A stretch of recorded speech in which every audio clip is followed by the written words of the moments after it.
तुम्हाला माहितीये का, बाबासाहेब आंबेडकरांनी कायदेमंत्री पदाचा राजीनामा का दिला होता?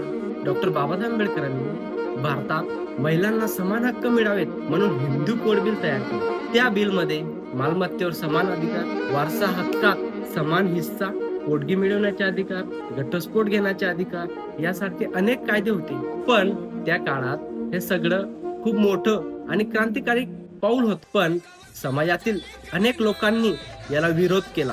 राजकीय दबाव वाढला आणि हे बिल पास झाले नाही. म्हणूनच शेवटी बाबासाहेब आंबेडकरांनी स्वतःच्या कायदे मंत्री पदाचा राजीनामा दिला. सत्ता त्यांच्या हातात होती, पण त्यांनी सत्ता नाही तर समानतेची बाजू निवडली.